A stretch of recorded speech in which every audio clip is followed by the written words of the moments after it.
May nagbibintahan nga dito ng isda. Akala ko kung sino to. Yung pamangkin ko pala na magaling maniro.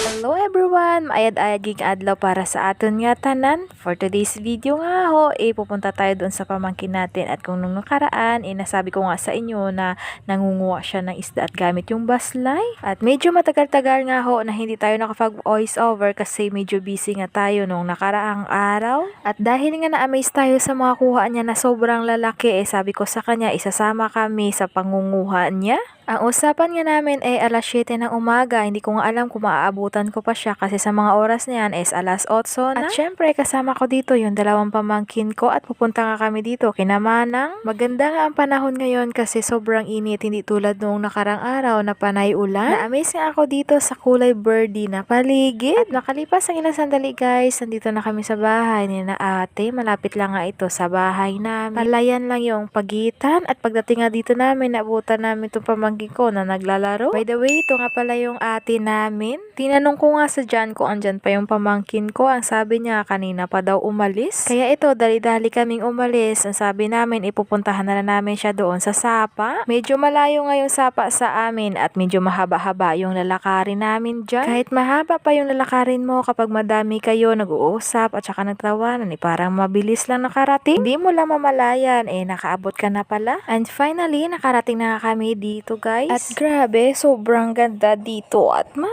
pakalawak talaga dito guys at sobrang daming mangga. At paglingon ko nga dito, binibigyan ako ng pamangkin ko ng bulaklak kaya ito ilalagay ko dito sa tenga ko. Grabe kapag nandito kayo guys, maamis talaga kayo sa sobrang ganda ng paligid. Madami nga dito mga pananim, mga kamuting kahoy at sobrang dami na mga puno ng mga mangga at sobrang dami din dito ng mga kalabaw. Ito nga ang pamangkin ko, panay kuha ng mga bulaklak. And finally, nakarating na kami dito sa may sapa at kung titingnan nyo para wala naman tubig pero ang totoo puro tubig yan at napuno na nga ng water lily. Ang kaso wala dito yung pamangkin ko kaya ito guys, dali-dali nga kaming bumalik kasi sobrang init na talaga at masakit na yaka sa balat. At pagkalipas na ilang sandali guys, nakarating na kami dito kay namanang. Sobrang pawis na nga ako dyan pero sabi nga ni ate dahil wala naman sila maglaga daw kami ng saging at pinakita nga sa amin at sobrang laki ng mga saging niya. Dahil dito nga kami maglalaga ng saging sa labas guys, kaya naghanap muna kami ng panggatong at ito nga guys, ako na nga yung magdadabo. Dito sa amin walang problema sa mga kahoy. Pagpasensyahan nyo na guys kung medyo maina yung voice over natin kasi nakikinig kasi si tatay ng radyo. At ito na nga guys, si ate na yung naglagay ng saging, ako naman yung nagdabok ng apoy. Madami nga nagsasabi na para magkambal daw kami ng ate ko pero pinagkaiba lang yung buhok niya is kulay gold, yung sa akin naman is kulay itim.